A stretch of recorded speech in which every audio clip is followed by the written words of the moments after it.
Hello, and welcome to another episode of Leading Las Vegas. I'm Danielle Ford of DanielleFord.com, where visibility makes a difference. And my guest today is Frantonia Pollins. She is wonderful. I've known her for several years, have been so blessed to work with her throughout different events and functions and groups here in the Las Vegas community. And I'm just uber impressed with her. So, of course, I had to have her on the show and find out more about her new mission that she's starting, what she's doing to help women empower their lives. Yeah.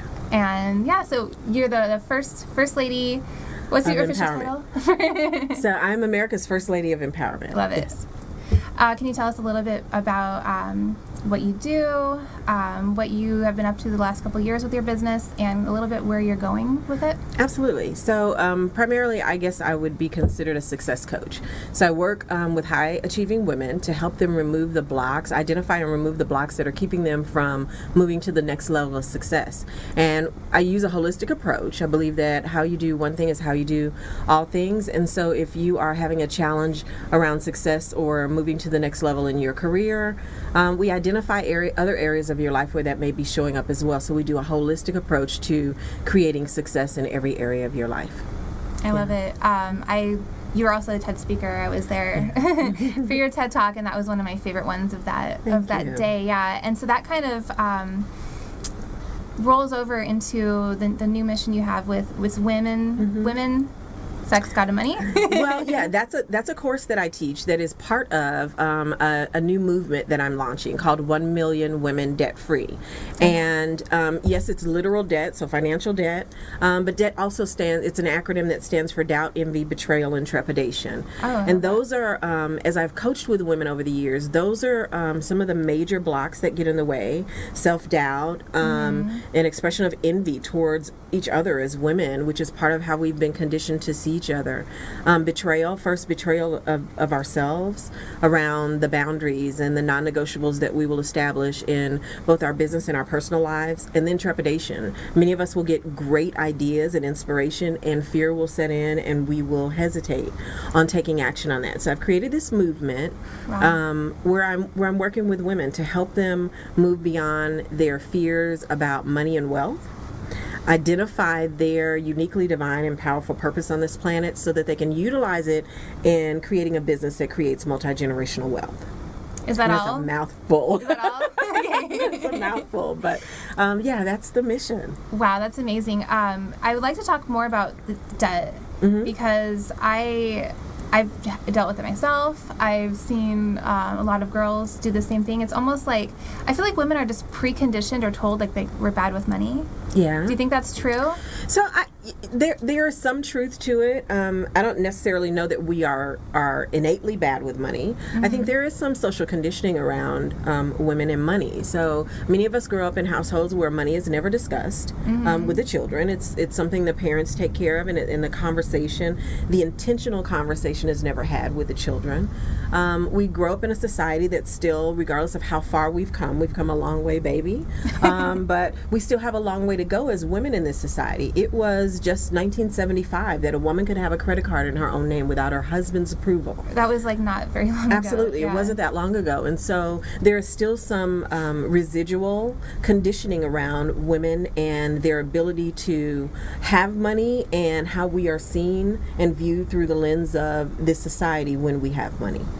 I feel like that's still like, I'm a single mom, you know, I've lived alone for like my whole life since I was 18, and even still, you know, if someone walks past my door, it's like, oh, is the head of household home? Yeah, you're looking at her, here she is. What do you want? It's almost just like it's told to me that I'm not in charge. And then I also, do you ever feel like women are just told like we should be spending money all the time? Like I feel like, because I'm not really a shopper, and it makes me feel weird that I'm not. Okay, so that is what I've found in my experience, is that is a whole different issue. That's an issue about when I teach this distinction around wealth creation for women, we talk about the inner game of wealth and the outer game of wealth. So a lot of the spending, the habitual spending, a lot of times it is used as a form of numbing, as a form of avoidance on on looking at what the real issues could be in our lives. So we're talking about shopaholics, not somebody who just shops. Like retail therapy. Right, and we've given it these cute name. monikers. Yeah. Absolutely. And so a lot of times that is about utilizing external things to create the illusion of internal worth. Right. And value.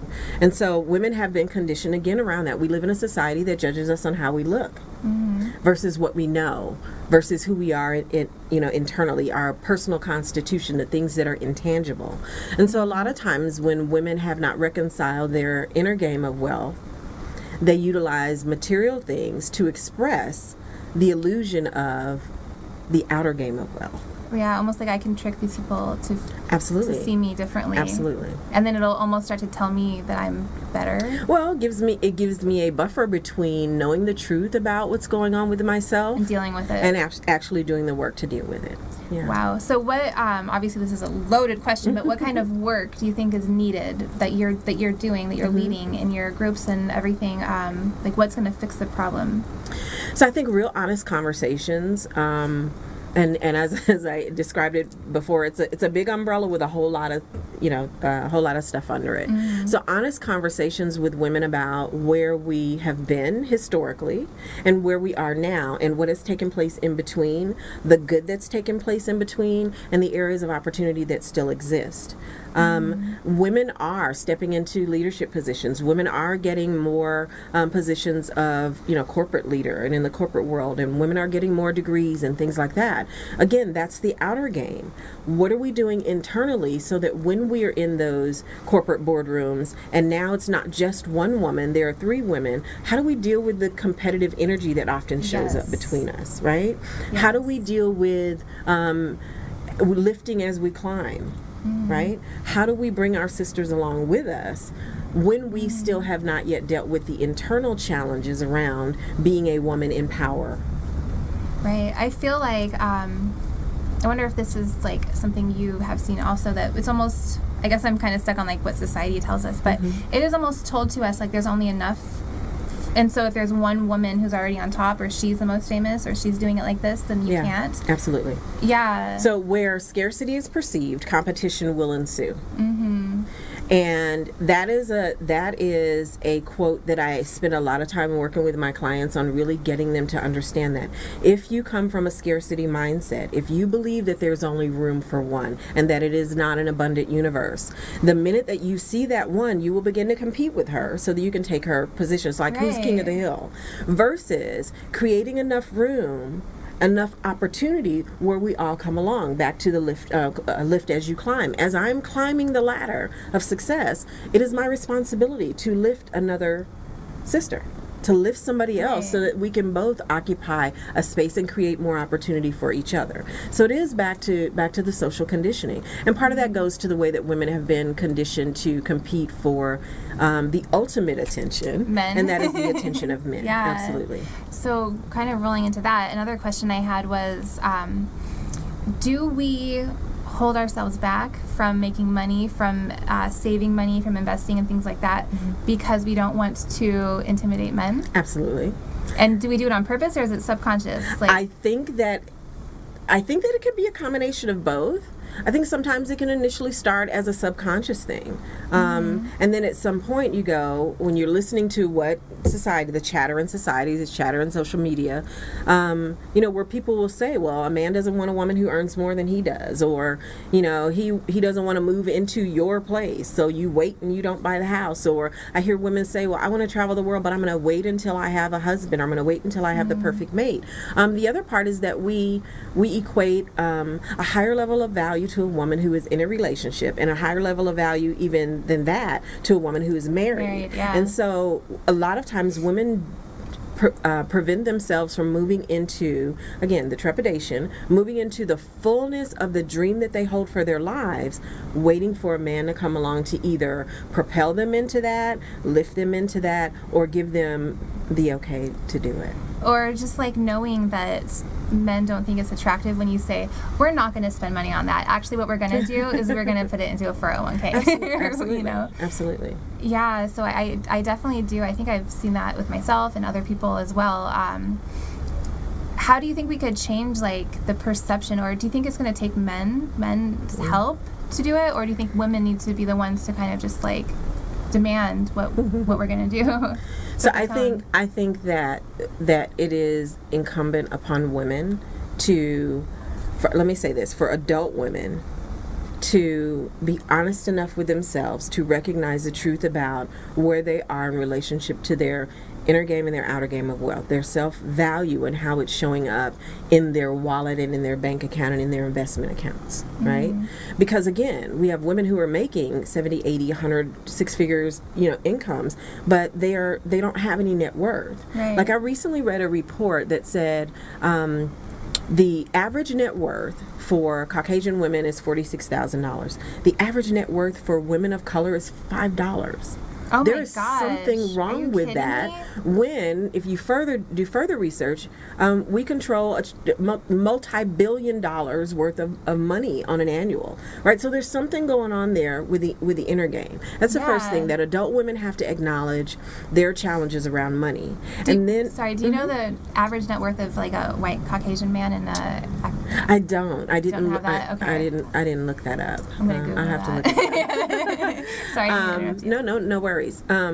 So I think adult women have to do that. Have to get honest about in the Black community we say it's not what you cop, it's what you keep. It's not what you make, Right. it's what you keep. It's how you're investing it and how your money is growing and working for you. The second thing we have to do as adult women is understand the game of money and how wealth is created. Like, stop avoiding the education. 50 years ago, I might have understood it. Now with Google at your fingertips and free online classes at your reason. fingertips and coaching and mentoring available to you, there's no reason for us to not know how we can improve our financial situation. And then finally, from the time they're old enough to understand language, we must begin to talk to our children, Yes. especially our girls, about wealth. I have a daughter who happens to be 28 years old, She's but so beautiful. thank you.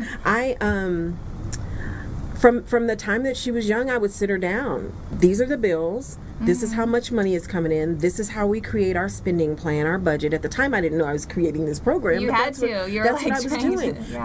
Because I feel like we do our daughters, we do our children in general, but our daughters specifically in a world that's still, in a society that still has rape culture, in a society that still has patriarchal beliefs, in a society that still somehow gives this unspoken permission for women to be mistreated. We send our daughters out into the world like lambs to slaughter when we do not empower them in every way possible.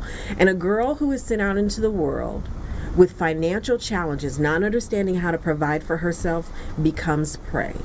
Oh my God. Stop it. That's going to be a quotable for sure. That's so good. Oh my gosh.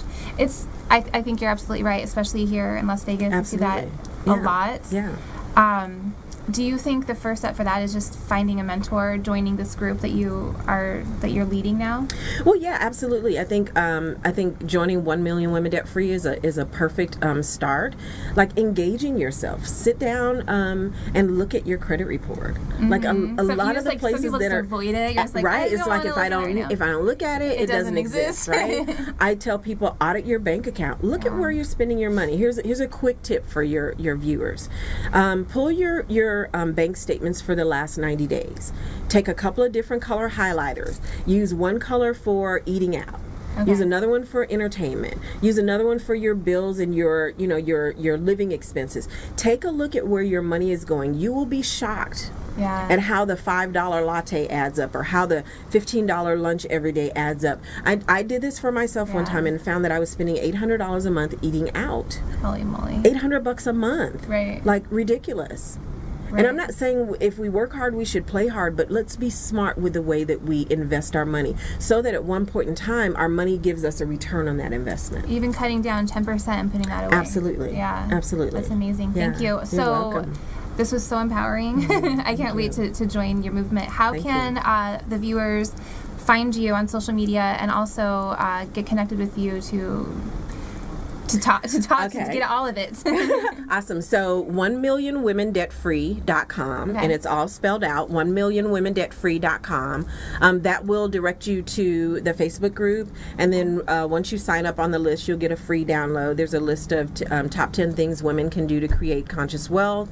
And on April 15th, we will be officially launching 1 Million Women Debt Free. So get on the list so you get the early information and be a part of this incredible movement. We're gonna create wealth for women and the next couple of generations of women. Yeah. Thank you so much. It's so needed. you. I Thanks mean, for having me. I am going to share it far and wide because you. it's just, you're amazing. Thanks. Yeah. I appreciate that. Thank you.